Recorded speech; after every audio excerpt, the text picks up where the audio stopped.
안녕하십니까. 애정탁구 운영자 강쌤입니다. 공정행동기계기능사 2016년 4월 2일 시행한 기출문제 한번 보도록 하겠습니다.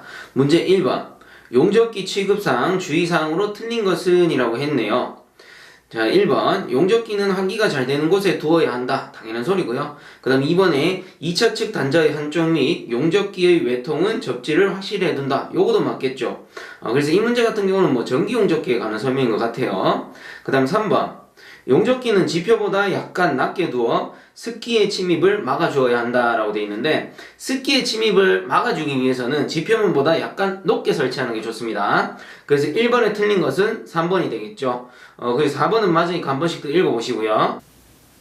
자, 그 다음 2번 문제. 냉동기 검사에 합격한 냉동기에는 다음 사항을 명확히 각인한 금속 박판을 부착하여야 한다. 각인할 내용에 해당되지 않는 것은, 자, 요거 같은 경우는 1번, 2번, 3번에 냉매가스의 종류, 냉동 능력, 냉동기 제조자의 명칭 또는 약호 같은 경우는 모두 각인을 해야 됩니다. 근데 4번에 보시면 냉동기 운전 조건으로 주위 온도라고 되어 있는데, 주위 온도라는 건 어때요? 상시 변하는 거죠. 뭐 시간에 따라 변할 수도 있고 계절에 따라 계속 변할 수가 있단 말이에요. 근데 이 주위 온도를 각인한다? 이건 말이 안 되는 거죠. 그래서 2번에 틀린 것은 4번입니다. 그 다음 3번 문제. 냉동장치를 정상적으로 운전하기 위한 유의사항이 아닌 것은 이라고 되어 있네요. 1번 이상고압이 되지 않도록 주의한다. 당연한 말이고, 그 다음에 2번에 냉매 부족이 없도록 한다. 이것도 맞죠. 그 다음 3번에 습압축이 되도록 한다. 이게 틀린 거겠죠. 습압축, 즉 리퀴드백을 방지해야 되는 거죠. 액이 압축기로 넘어가게 되면 액해머링에 의해서 압축기가 파손할 수 있으니. 그래서 3번에 틀린 거는 3번.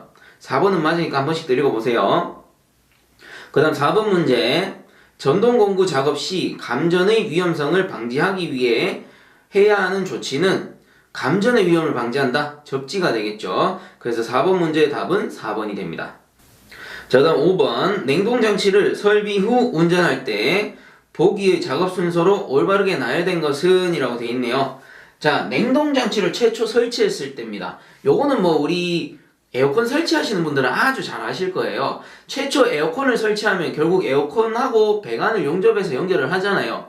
그러면 배관을 용접했기 때문에 그 장치가 설치된 후 가장 먼저 해야 될 게 뭐예요? 누설 시험을 해야지. 누설 시험이라는 거는 배관 내에 질소를 넣어가지고 배관의 이음부, 뭐 용접부나 볼트로 조여놓은 그런 이음부에 누설이 있는지 없는지를 테스트합니다. 그래서 질소를 넣고 24시간 정도 정치 후에 압력이 변화가 없으면은 요거는 통과한 거다. 자, 이렇게 누설 시험을 통과하게 되면 뭐래요? 안에 있는 질소를 빼고 그리고 진공 작업을 하죠. 여기서는 진공 시험이라고 나오네요. 자, 이 진공 작업을 하는 이유는 뭐예요? 배관 내에 공기를 제거하는 겁니다. 공기를 제거하는 거를 진공 작업이라고 해요. 그래서 공기를 싹 다 빼줘야지 그 공기 중에 수분이 배관 내에 잔류하거나 혹은 공기가 안쪽에 존재하게 되면 연료선 불응축 가스가 되니까 이런 공기들을 싹 다 제거를 해주는 거예요. 자, 이렇게 진공 시험이 끝나면은 배관 내에 이제 아무런 그 이상이 없는 거죠. 이상이 없기 때문에 그 후에 냉매를 주입합니다. 그래서 냉매 충전. 냉매 충전 후에 뭐예요? 이제 배관도 문제없고 냉매도 충전되었으니 단열을 해야 되잖아. 그래서 여기서는 방열공사라고 나오네요. 방열공사. 요게 단열공사죠.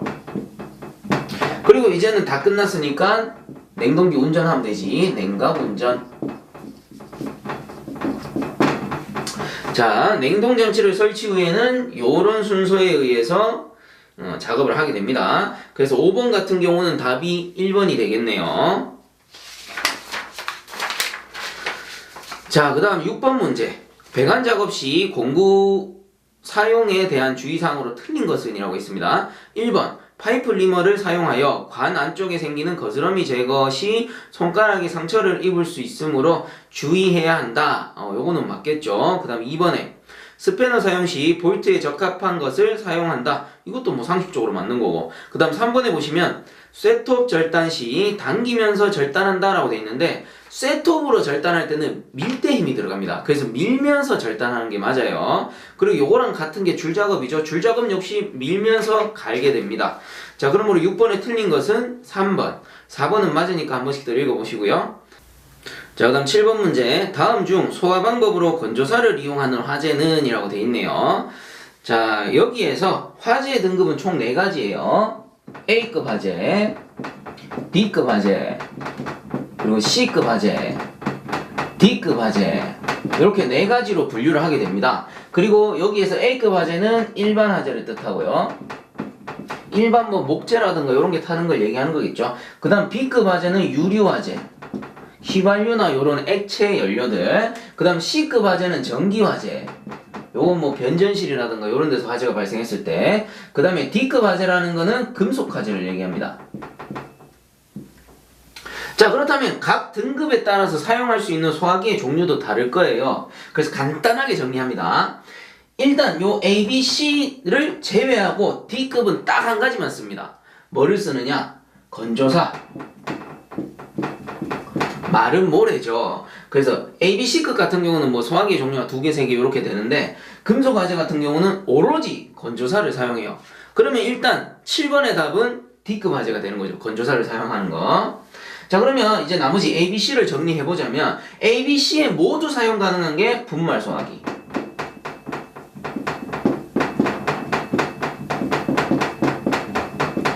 야, 그러면 얘는 일단 제외예요. 얘는 별도로 한 개밖에 없으니까 얘를 제외하고 모든 화재에 사용할 수 있는 게 분말 소화기다. 이 말은 분말 소화기가 가장 효율이 좋다 이 말이죠. 그래서 모든 건물에 가보시면 뭐 빌딩이나 이런 데 가보면 중간중간 배치되어 있는 소화기가 거의 90% 분말 소화기예요. 어디든지 사용이 가능하니까. 그래서 A, B, C 모두 사용한 게 분말 소화기입니다. 자, 그 다음에 B, C급에만 사용할 수 있는 게 있어. CO2 소화기. BC급에만 사용하는 게 CO2 소화기. 자, 그리고 AB급에만 사용할 수 있는 소화기가 있습니다. AB급에는 폼 소화기라고도 하고요. 그리고 요거를 다른 말로 포말 소화기라고도 해요. 자, 그래서 공존행동에서는 요 정도만 정리해 주시면은 앵간한 그 소화기에 대한 문제는 다 풀 수가 있습니다. 자, 그래서 7번에 소화 방법으로 건조사를 이용하는 화재는 D급 화재. 답은 4번이 되겠네요. 자, 다음 8번 문제. 해머 작업 시 안전수칙으로 틀린 것은 했어요. 1번. 사용 전에 반드시 주의를 살핀다. 당연한 소리고. 그 다음 2번에 장갑을 끼고 작업하지 않는다. 그렇죠. 장갑을 일반 목장갑을 끼고 작업하다 보면 잘못하면 미끄러져서 날아갈 수 있기 때문에 끼지 마라. 요 소리입니다. 그래서 1번, 2번 맞고. 그 다음 3번에 보시면 당금질된 재료는 강하게 친다라고 되어 있는데 당금질된 재료는 어때요? 얘는 엄청 딱딱해. 그 말은 딱딱하면 딱딱할수록 치성이 강하죠. 금방 탁 깨져버린단 말이야. 그런데 이 당금질한 재료를 망치로 강하게 팍 쳐버리면 어떻게 돼요? 팍 깨지면서 그 파편이 날아튈 수가 있어. 그렇기 때문에 당금질한 재료는 서서히 강하게 말고 약하게 두드려줍니다. 자, 그러므로 8번에 틀린 것은 3번이 되겠네요. 그래서 4번은 맞으니까 한 번씩 읽어보시고요. 자, 다음 9번 문제. 기계 설비의 본질적 안전화를 위해 추구해야 할 사항으로 가장 거리가 먼 것은? 이라고 되어 있네요. 자, 우선은 요거 보기 전에 간단하게 명칭 정리 한번 해봅시다. 풀프루프와 페일 쉐이프라는 게 있어요. 자, 이때 풀프루프라는 거는 제어계 시스템이나 제어 장치에 대하여 인간의 오작동을 방지하기 위한 설계고, 페일 쉐이프라는 거는 시스템의 일부의 고장이나 오작이 발생해도 안전한 가동이 자동적으로 취해지는 구조입니다. 자, 이 말은 풀프루프라는 건 결국 인간이 작동을 잘못했을 때 그 오작대로 동작하지 말고 정상적으로 운전할 수 있는 안전장치를 얘기하는 거고요. 그 다음 페일 쉐이프라는 거는 기계적 결함이 있을 수 있잖아. 그래서 시스템의 일부가 고장났을 때 안전한 동작이 될 수 있게끔 하는 안전장치가 되는 거예요. 그래서 야는 사람이 잘못했을 때, 야는 기계적으로 결함이 있을 때 안전을 유지시켜주는 장치를 얘기하는 거겠죠. 자, 그렇다면 보기 돌아가가지고 이 안전화를 위해 추구해야 할 사항으로 가장 거리가 먼 것은? 이라고 있습니다. 1번. 풀프루프의 기능을 가져야 한다. 당연하죠. 그 기능을 가지는 게 좋고. 그 다음 2번에 안전 기능이 기계 설비에 내장되어 있지 않도록 한다라고 되어 있는데, 풀프루프가 됐든 페일 쉐이프가 됐든 내장이 돼 있는 게 맞겠죠. 그래서 틀린 것은 2번입니다. 그럼 뭐 나머지 읽어보면 3번에 조작상 위험이 가능은 없도록 한다. 당연한 소리고. 그 다음 4번에 페일 쉐이프의 기능을 가져야 한다. 그렇죠. 페일 쉐이프의 기능도 가져야 됩니다. 자, 그래서 9번에 틀린 것은 2번. 그 다음 10번 보겠습니다. 산업안전보건기준에 관한 규칙에 의하면 작업장의 계단의 폭은 얼마 이상으로 하여야 하는가? 요거는 1m, 답은 2번 100cm가 되겠죠. 자, 그 다음 11번 안전모와 안전대의 용도로 적당한 것은 이라고 되어 있네요. 자, 안전모와 안전대예요. 안전모, 안전대. 그러면 각각의 역할을 살펴보면 되죠. 일단 안전모 같은 경우는 추락 방지, 그리고 감전 방지, 낙하물에 대한 재해를 방지시켜주죠. 자, 그래서 안전모 같은 경우는 가장 효율이 높은 그 안전장비에 속한다라고 있습니다. 왜? 일단은 추락했을 때 사람이 높은 곳에서 탁 떨어지잖아요. 그 예를 들어서 제가 이렇게 딱 떨어져가지고 등부터 이렇게 떨어졌다, 뒤쪽으로 이렇게 떨어졌다라고 칩시다. 그러면 등이 바닥에 닿고 그 다음에 어떻게 돼요? 등만 바닥에 받치면서 타박상을 입는 게 아니고 머리가 이렇게 팍 젖혀지면서 머리에 타박상을 입는단 말이야. 그래서 추락 시에는 이 두부의 손상에 의해서 즉사할 가능성이 가장 높아요. 그렇기 때문에 이 추락 시 머리를 지켜주는 역할이 결국 안전모의 역할이고, 그 말은 추락에 의한 재해를 방지시켜준다 이 말이죠. 그 다음에 감전방지 같은 경우는 현장에서 일을 하다 보면 위쪽에 전선이 끊어져가지고 대롱대롱 하다가 잘못하면 머리에 탁 닿아가지고 감전될 수 있잖아요. 그렇기 때문에 감전을 방지해주기 위해서 안전모를 쓰기도 하고, 그 다음 낙하물에 대한 재해 방지는 굳이 제가 설명 안 해도 아시겠죠. 떨어지는 물체에 의한 두부 손상을 막아주는 겁니다. 그래서 사람이 안전에 의해, 그러니까 사고에 의해 죽을 확률이 가장 높은 게 두부 손상이에요. 그렇기 때문에 여기에서 안전모가 가장 효율이 좋은 안전장비에 속하는 거고, 그 다음에 안전대 같은 경우는 뭐냐면은 이건 뭐예요? 2m 이상의 고소작업 시에 추락을 방지하기 위해 설치하는 거잖아요. 2m 이상 높은 곳에 사다리 갖고 작업을 하게 되면 위험하잖아. 그래서 안전대를 딱 설치해가지고 우리 높은 곳에서 작업을 하는 거지. 가장 흔한 게 뭐예요? 이제 현장 용어로 아시바라고 하죠. 그런 거 설치하는 게 전부 안전대입니다. 자, 그렇다면 11번에 안전모와 안전대의 용도로 가장 적당한 것은 두 개 겹치는 거 뭐야? 추락 방지네. 자, 그러므로 11번의 답은 2번 추락재해 방지용이다. 자, 그 다음 12번 공구의 취급에 관한 설명으로 틀린 것은 1번 드라이버에 망치질을 하여 충격을 가할 때에는 관통 드라이버를 사용하여야 한다. 요거 맞아요. 그래서 관통 드라이버 검색만 해봐도 나오는데 일반 드라이버보다 좀 길고 두껍고 뒤쪽은 이렇게 일자로 돼 있습니다. 그래서 관통시킬 때는 요 관통 드라이버를 이용해서 탁탁 때려요. 그래서 1번 맞고, 그 다음 2번에 손망치는 타격의 세기에 따라 적당한 무게의 것을 골라서 사용하여야 한다. 이건 상식적으로 당연한 소리고요. 그럼 3번에 보시면 나사 다이스는 구멍에 앞나사를 내는데 쓰고 핸드탭은 수나사를 내는데 사용한다 라고 돼 있는데, 다이스가 수나사를 내는 공구고 핸드탭이 앞나사를 내는 공구입니다. 그래서 12번에 틀린 것은 3번이 되겠네요. 4번은 맞으니까 한 번씩 더 읽어보시고요. 그 다음 13번 문제. 가스보일러의 점화 시 착화가 실패하여 연소실에 환기가 필요한 경우 연소실 용적의 약 몇 배 이상 공기량을 보내어 환기를 행하여야 하는가? 연소실 용적의 약 4배 이상의 공기를 보내야 됩니다. 그래서 13번의 답은 2번. 그 다음 14번. 컨베이어 등을 사용하여 작업할 때 작업 시작 전 점검사항으로 해당되지 않는 것은, 자, 컨베이어라는 건 뭐냐면은 요렇게 원동기 풀리가 설치가 되고 여기에다가 고무로 된 벨트 같은 거를 연결을 하죠. 그래서 요거를 계속 회전을 시킵니다. 그럼 어떻게 됩니까? 위에 어떤 재료라던가 물건들이 이렇게 옮겨지는 거죠. 이렇게 회전함으로써 옮겨지는. 가장 많이 볼 수 있는 게 우리가 일반 공장의 생산 라인에 요 컨베이어를 많이 씁니다.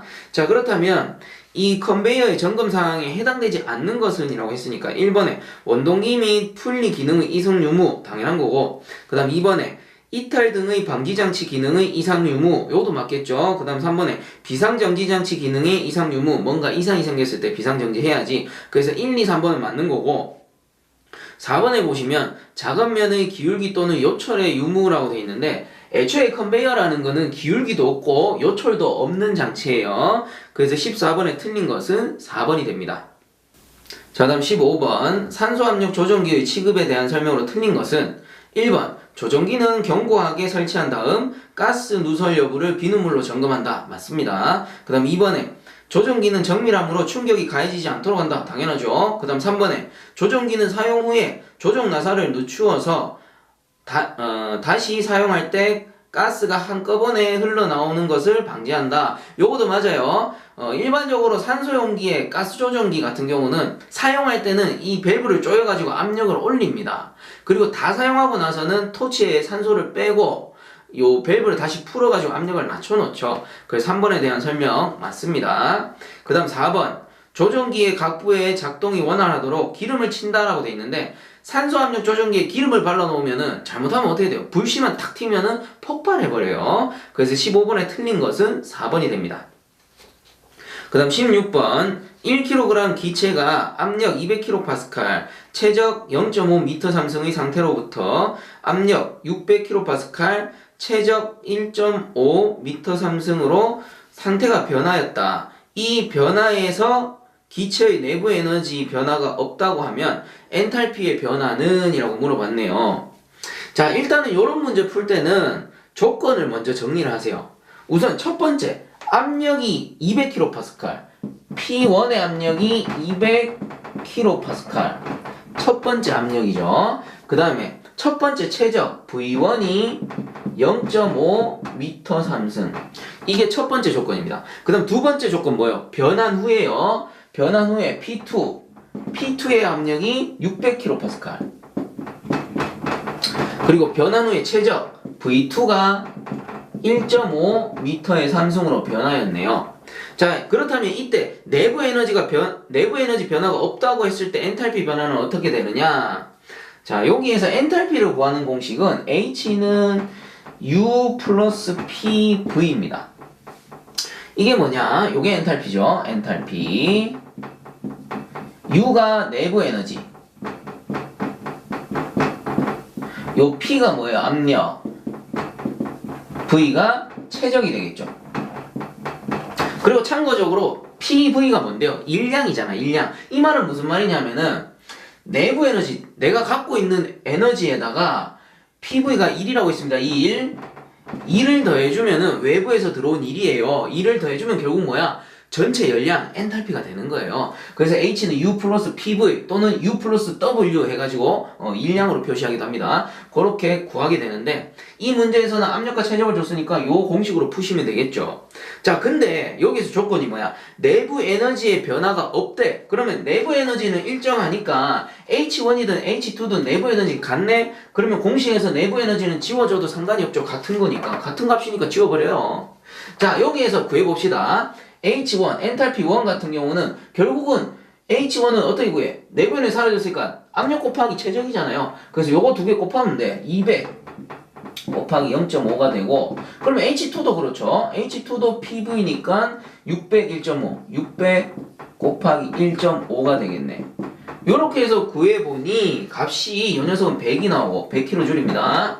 그 다음에 요 밑에 녀석은 900kJ이 나오더래. 그럼 첫 번째 엔탈피 상태에서 두 번째 엔탈피 상태로 변하면서 어떻게 된 거예요? 900 마이너스 100하면 800이지. 800kJ 증가한 거지. 엔탈피 변화는. 자, 그래서 16번의 답은 4번 800kJ만큼 증가. 요 녀석이 되겠죠. 자, 그 다음 17번 문제 보겠습니다. 냉동장치의 냉매 배관의 시공상 주의사항으로 틀린 것은 1번 흡입관에서 두 개의 흐름이 합류하는 곳에는 T이음으로 연결한다라고 되어 있는데 T이음 뭐야? T 요렇게 생긴 거잖아요. 그럼 유체가 들어와서 어떻게 돼요? 유체가 들어와서 하나는 이쪽 하나는 이쪽. 이거 뭔데? 분기돼 버리지. 분기. 자, 그러면 합류하는 지점에는 어떤 이음을 쓰냐? Y 이음을 씁니다. Y는 뭐예요? 이렇게 유체가 들어왔을 때 한쪽으로 합쳐져서 가잖아. 그래서 요게 합류 시에 사용하고, 그리고 Y 이음 같은 경우는 분기 시에도 사용되죠. 반대로 이렇게 들어오면 이렇게 갈라지니까. 그래서 분기 시에도 사용됩니다. 그럼 분기 합류 다 가능한 건 뭐야? Y 이음이야. 근데 여기서는 합류 시에 T음 틀린 거죠. T음은 분기 시에만 사용이 가능해요. 그래서 17번에 틀린 것은 1번. 나머지는 뭐 맞으니까 한 번씩 더 읽어보시고요. 그 다음 18번 문제. 냉동장치의 냉매 계통 중에 수분이 침입하였을 때 일어나는 현상을 열거한 것으로 틀린 것은 1번. 프레온 냉매는 수분에 용해하지 않으므로 팽창 밸브를 동결 폐쇄시킨다. 맞겠죠? 그 다음 2번에 침입한 수분이 냉매나 금속과 화학 반응을 일으켜 냉매 계통의 부식, 윤활유의 열화 등을 일으킨다. 요거도 맞죠? 침입한 수분이 예를 들어 프레온일 경우에는 동침식이 발생하는 거고, 그리고 암모니아일 경우에는 에멀전 현상과 같은 화학 반응이 일어나서 결국 냉동장치에 악영향을 주는 거죠. 그래서 2번은 맞는 거고, 그 다음 3번에 암모니아는 물에 잘 녹음으로 침입한 수분이 동결하는 장애가 적은 편이다. 맞습니다. 프레온에 비해서는 좀 적어요. 그 다음에 4번에 보시면 R12는 R22보다 많은 수분을 용해하므로 팽창 밸브 등에서의 수분 동결의 현상이 적게 일어난다라고 돼 있는데, R12든 R22든 둘 다 프레온이잖아. 둘 다 프레온이기 때문에 수분의 용해도가 적고요. 그리고 팽창 밸브 등에서 수분 동결 현상은 크게 일어납니다. R12, R12 둘 다 같아요. 자, 그래서 18번에 틀린 것은 4번이 됩니다. 자, 다음 19번 보겠습니다. 프레온계 냉매의 특성에 관한 설명으로 틀린 것은 1번 열에 대한 안정성이 좋다. 맞죠? 반대로 암모니아는 어때? 가연성이기 때문에 열에 대한 안정성이 좋지 않아요. 그래서 1번 같은 경우는 프레온계 특성 맞고요. 그 다음 2번에 수분과의 용해성이 극히 크다라고 돼 있는데, 수분과 용해성 큰 건 뭐예요? 암모니아잖아. 그래서 19번에 틀린 것은 2번. 나머지 3, 4번은 맞으니까 읽어보세요. 자, 그 다음에 20번. 만액식 증발기에서 냉매 측 전열을 좋게 하는 조건으로 틀린 것은 1번. 냉각관이 냉매에 잠겨 있거나 접촉해 있을 것. 그렇죠. 잠겨 있거나 접촉해 있을수록 전열 효율은 늘어납니다. 그 다음 2번에 열 전달 증가를 위해 관 간격은 넓을 것 돼 있는데, 우리가 예를 들어서 코일을 구성한다라고 했을 때, 자, A 코일은 이렇게 넓게 설치하고요. B 코일은 이렇게 좁게 촘촘하게 설치를 했어.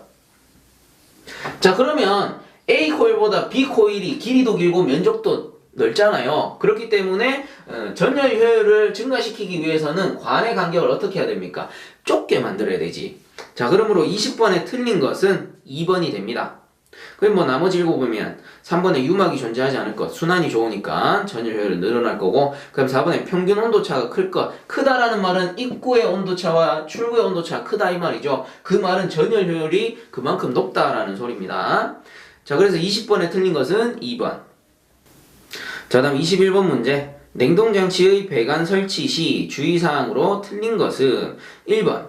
냉매의 종류, 온도 등에 따라 배관 재료를 선택한다. 당연한 소리고. 그 다음 2번. 온도 변화에 의한 배관의 신축을 고려한다. 이것도 맞죠? 그 다음 3번에 기기 조작, 보수, 점검에 지장이 없도록 한다. 요것도 맞겠네요. 그래서 4번에 보시면 굴곡부는 가능한 한 적게 하고 곡률 반경은 작게 한다라고 돼 있는데, 일단 굴곡부를 작게 하는 거는 맞아요. 왜? 마찰 저항을 줄이기 위해서. 근데 곡률 반경은 크게 해야 되는 게 맞죠? 자, 보시면은 배관을 이렇게 꺾을 수도 있고요. 배관을 이렇게 꺾을 수도 있습니다. 그러면 A와 B라고 했을 때 곡률 반경이 큰 거는 B예요. 이렇게 커다랗게 넓게 꺾였거든. 그리고 A 같은 경우는 곡률 반경이 좁다라고 표현을 합니다. 그럼 유체가 딱 들어올 때, 유체가 이렇게 들어오잖아요. 90도 꺾였다면 이렇게 가다가 벽면에 박죠. 박고 이렇게 와류가 생겨요. 와류가 생긴다 이 말은 뭐야? 와류에 의한 마찰 손실이 발생한다 이렇게 봐야 되는 거죠. 근데 B 같은 경우 유체가 딱 들어오면은 이렇게 라운드지게 스무스하게 통과를 할 수가 있는 거죠. 자, 그러므로 마찰 저항을 줄이기 위해서는 곡률 반경을 어떻게 해야 됩니까? 크게 하는 것이 좋습니다. 그래서 21번에 틀린 것은 4번. 자, 다음 22번. 흡입 배관에서 압력 손실이 발생하면 나타나는 현상이 아닌 것은 이라고 했네요. 자, 여기에서 흡입 배관에서 압력 손실이 발생했다. 이 말은 흡입 측의 압력이 떨어졌다라는 소리예요. 자, 그렇다면 보기 보면은 1번에 흡입 압력이 저하 맞겠죠? 그 다음 2번에 토출가스 온도의 상승 같은 경우는 우리가 몰레르 선도 이렇게 딱 그려봤을 때 pH 선도 이렇게 해가지고 기존에 이렇게 있던 몰레르 선도에서 예를 들어 흡입 압력이 저하됐다. 이 말은 요 흡입 측의 압력이 이렇게 떨어졌다라는 소리와 같죠. 그 말은 냉동 효과는 이렇게 줄어드는 거고 압축비는 이렇게 상승했으니까 결국 토출가스 온도는 올라가게 되는 겁니다. 그래서 2번도 맞는 거고 3번은 일단 잠시 보류. 4번에 보시면 최적 효율은 저하됐다. 이 말은 냉동 효과 떨어지고 압축비 올라왔으니까 전체적인 효율이 다 떨어졌죠. 그러므로 최적 효율도 같이 떨어지는 거예요. 그래서 1번, 2번, 4번은 맞는 거고 틀린 것은 3번인데 비최적 감소 같은 경우는 주로 어디서 일어납니까? 비최적 감소 같은 경우는 압축기에서 일어나잖아. 압축기에서 탁 눌렀을 때 비최적이 감소하는 거죠. 자, 근데 이 흡입관하고는 전혀 관계가 없는 내용이 되는 거예요. 그래서 22번에 틀린 것은 3번. 비최적 감소는 압축기에서 일어나는 현상. 자, 그 다음 23번. 흡수식 냉동 사이클에서 흡수기와 재생기는 증기압축식 냉동 사이클의 무엇과 같은 역할을 하는가? 흡수식 냉동장치 같은 경우는 재생기, 응축기, 증발기, 흡수기가 이렇게 설치되죠. 재생기, 응축기, 증발기, 흡수기. 그리고 뭐 재생기를 다른 말로 발생기라고 하는데 요 두 가지의 주 역할이 결국은 뭐예요? 증기압축식 냉동기에서의 압축기의 역할이 되는 거지. 자, 그러므로 23번의 답은 3번이 됩니다. 자, 그 다음 24번. 어떤 저항 아래 100V의 전압이 인가해서 10A의 전류가 1분간 흘렀다면 저항 아래 발생한 에너지는? 이라고 물어봤습니다. 그 보기에 보니까 줄로 나타났네요. 단위가. 이 말은 줄의 법칙에서 나오는 공식 H는 I 자승 RT로 구하면 된다라는 소리고요. 여기서 H가 줄입니다. 에너지, 줄을 나타내고 I는 전류, 암페어. 그리고 R은 저항이죠. 옴. 그 다음 T는 시간, 세크가 되는 거예요. 그러면 각각의 조건을 한번 넣어보게 되면 여기서 일단 전압은 없어요. 전압 100V는 여기 넣을 수가 없고 I는 10A로 줬고 그 다음 시간은 1분이라고 했는데 우리가 초로 바꾸면 60초로 바꾸면 되겠죠. 그래서 얘가 일단은 10A 그 얘가 60세크가 되는 거예요. 근데 저항 R이 없네. 저항 R이. 저항 R 대신에 뭘 준 거예요? 전압을 100V를 준 거야. 그럼 이 전압을 이용해 가지고 저항 값을 구해줘야 되겠죠. 자, 그러면 우리가 알고 있는 공식 옴의 법칙. 옴의 법칙에서의 공식 I는 R분의 V. 이거 뭐예요? 전류는 저항의 반비례하고 전류는 전압에 비례한다는 옴의 법칙에서 나오는 공식입니다. 이때 지금 전류값은 10A로 줬잖아. 그러면 I에다가 10A를 넣고요. 그 다음 R은 우리가 구해야 될 값이고 전압은 100V로 줬잖아요. 자, 이렇게 됩니다. 그럼 R을 구하게 되면 요 자리 바꾸면 되죠. R은 10분의 100이니까 결국 저항값은 얼마예요? 10 요 날라가니까 10ohm이 되는 거네요. 자, 그러면 요 R 값에 15ohm을 넣으면 되지. 그죠? 그래서 공식을 정리해서 다시 한번 쭉 써보면은 H는 I가 10에 I의 자승이니까 10의 자승 곱하기 저항은 15ohm 10 곱하기 시간은 60초 60 요렇게 구해주시면 되겠죠. 자, 요렇게 해서 구해보시면은 6만 줄이 나옵니다. 6 하나 둘 셋 넷 줄. 자, 그래서 24번의 답은 2번이 되겠네요. 자, 다음 25번. 인계점에 대한 설명으로 옳은 것은 해가지고 인계점이라는 거는 몰레르 선도에서 이렇게 해가지고 pH 인계점 요 꼭대기에 있었죠. 그래서 요 왼쪽으로 떨어지는 선이 포화 X선 그 요 우측으로 떨어지는 선이 건포화 증기선. 그래서 요 포화 X선과 건포화 증기선이 만나는 이 점이 인계점이고요. 요 내부가 습증기 구역인데 이 인계점을 딱 벗어나는 순간 뭐가 되는 거예요? 기체 상태로밖에 존재할 수 없습니다. 잡열이 0이기 때문에. 그래서 인계점을 벗어나 버리면 상변화가 있을 수가 없기 때문에 우리가 냉동 효과가 없다라고 배웠고요. 자, 그렇다면 여기서 인계점에 대한 설명으로 옳은 것은 1번이 되겠죠. 어느 압력 이상에서 포화액이 증발이 시작된과 동시에 요걸 딱 지나는 순간 증발해버리는 거잖아요. 포화액이 증발해버리는 거야. 그래서 동시에 건포화 증기로 변하게 되는데 포화액선과 건포화 증기선이 만나는 점 해가지고 답은 1번이 됩니다. 자, 그다음 26번. 관의 직경이 크거나 기계적 강도가 문제될 때 유니온 대용으로 결합하여 쓸 수 있는 것은 유니온의 사용 용도가 뭐예요? 분해 조립이 가능하다는 거잖아요. 그렇다면 여기에서 분해 조립이 가능한 이음새는 2번 플랜지가 되겠네요. 그래서 26번의 답은 2번. 자, 그다음 27번 동간 작업 시 사용되는 공구와 용도에 관한 설명으로 틀린 것은 1번 플레어링 툴 세트 관을 압축 접합할 때 사용. 요거 맞죠? 그래서 요 플레어링 툴 세트 같은 경우는 제가 이해를 돕기 위해서 요 플레어 볼트 너트를 준비를 했어요. 이 이음새를 이용해 가지고 접합하는 방식인데, 자, 정확한 명칭 요 녀석은 플레어 너트고요.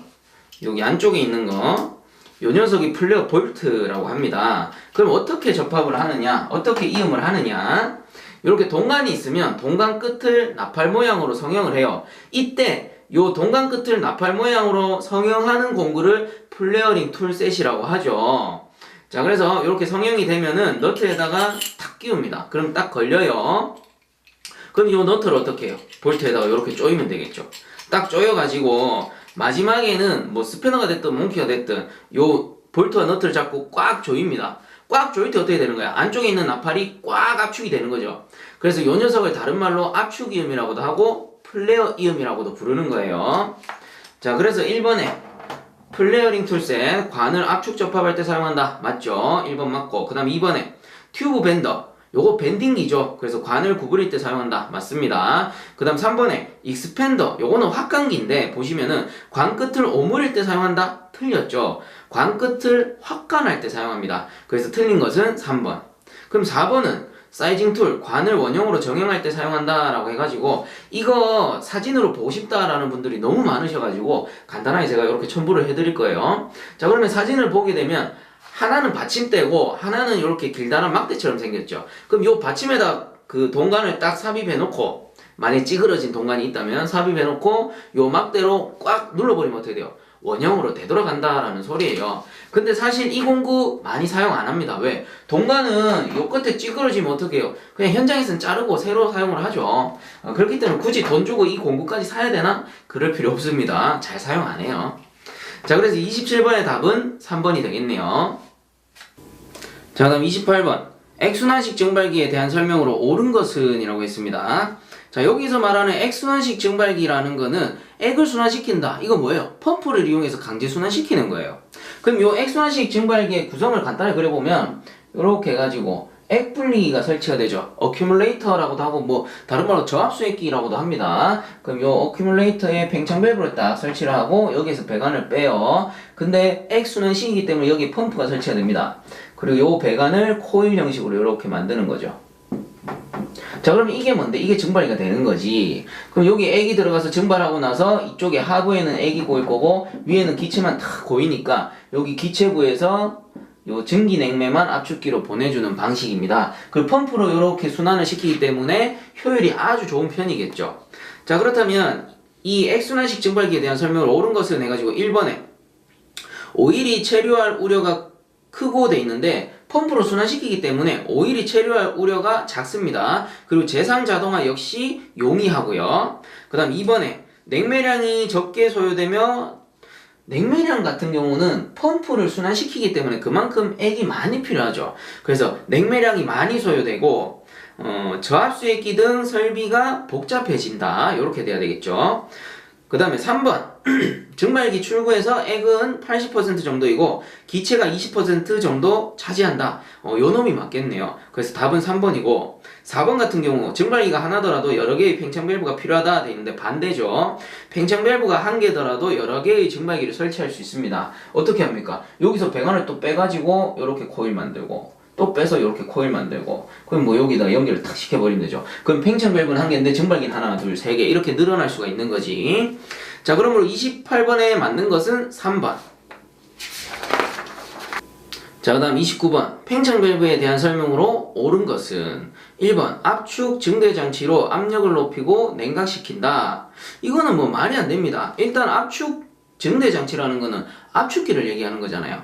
그 압축기 같은 경우는 압력이 높아지고 압축하게 되면은 과열되죠. 그럼 말이 아예 틀린 거예요. 그리고 뭐 굳이 제가 팽창 밸브로 설명을 드린다면 팽창 밸브 같은 경우는 압력을 높이는 게 아니고 낮추고 온도가 낮아지니까 냉각시킨다. 이렇게 설명을 바꿔줘야 됩니다. 그러므로 요 1번 같은 경우는 애초에 말이 안 맞아. 앞뒤가 하나도 안 맞아.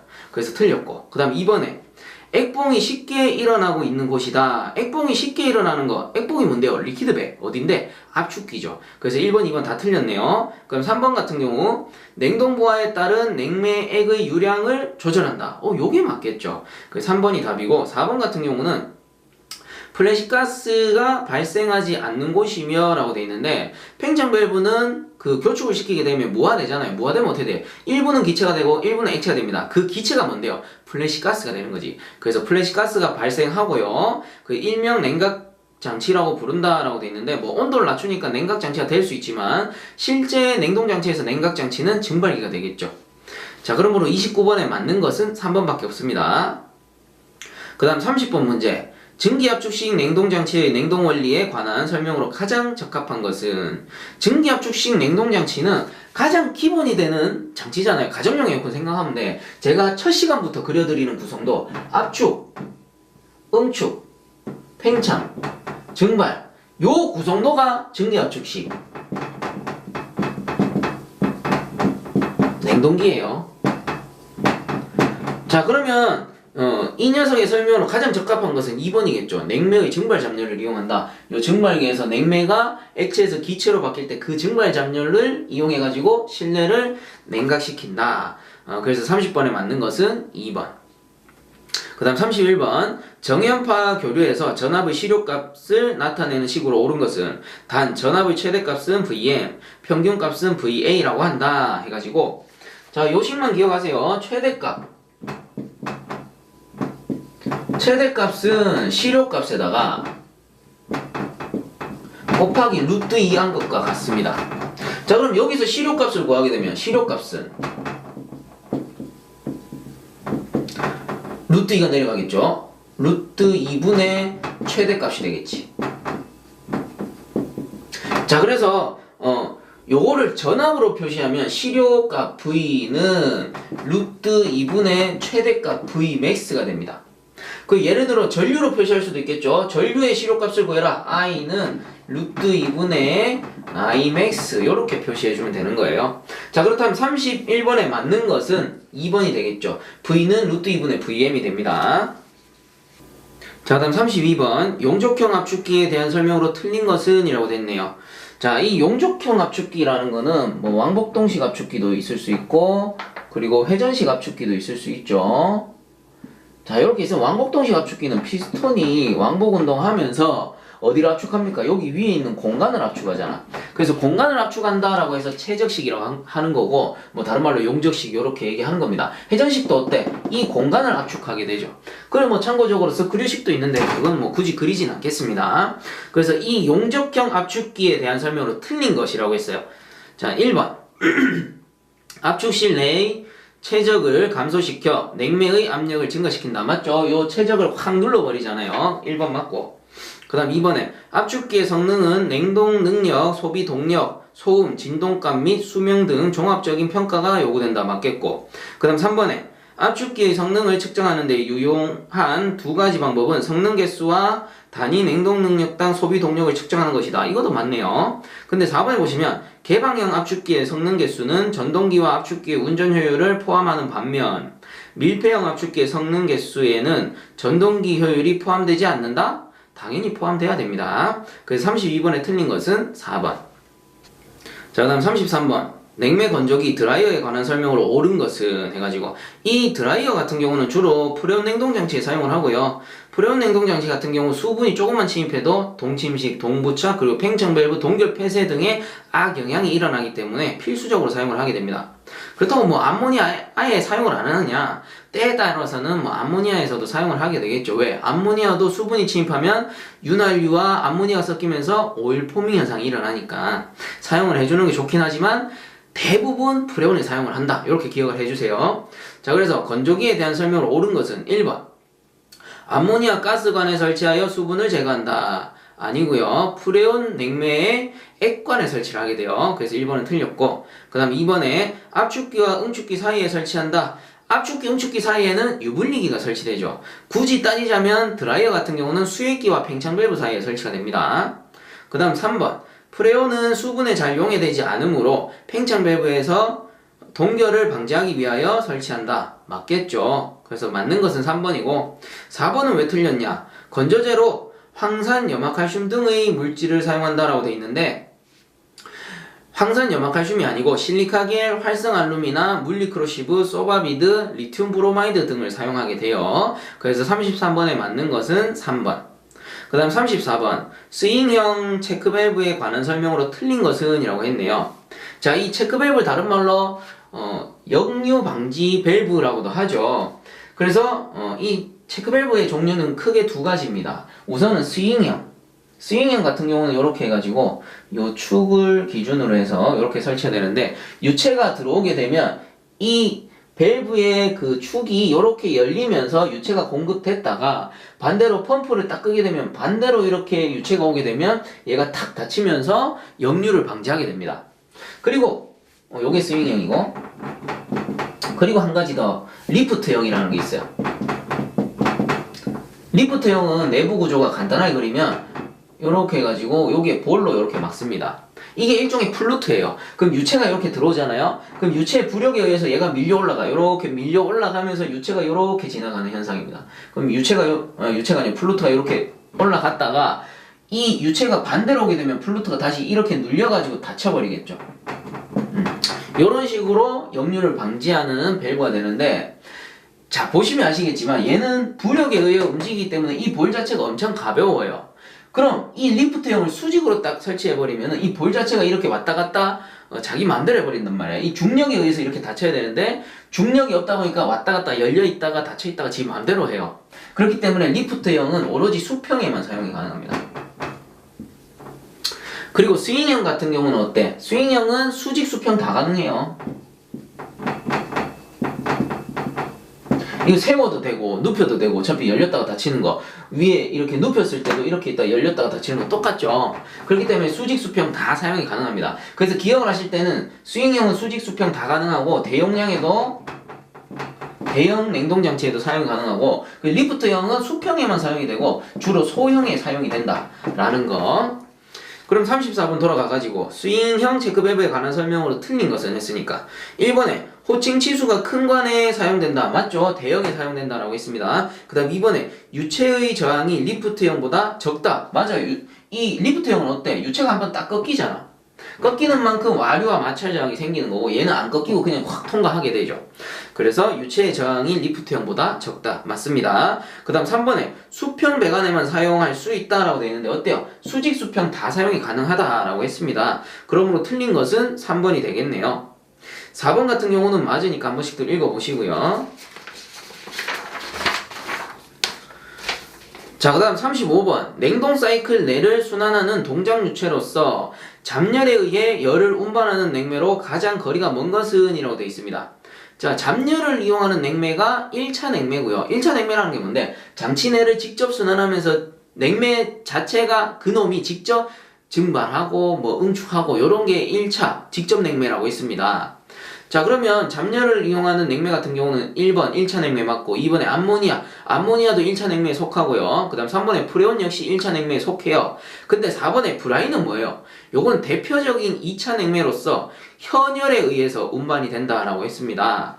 그래서 35번에 그 잡열에 의해 열을 운반하는 냉매로 가장 거리가 먼 것은 4번 브라인이 되겠네요. 자, 이렇게 해서 이번 시간도 마치도록 하고요. 본 강의가 도움되셨다면 유튜브 에듀영닷컴 검색 후에 구독과 함께 영상 하단에 보시면 따봉 버튼 있으니까 한 번씩만 눌러주시면 감사하겠습니다. 자, 수고들 많이 하셨습니다.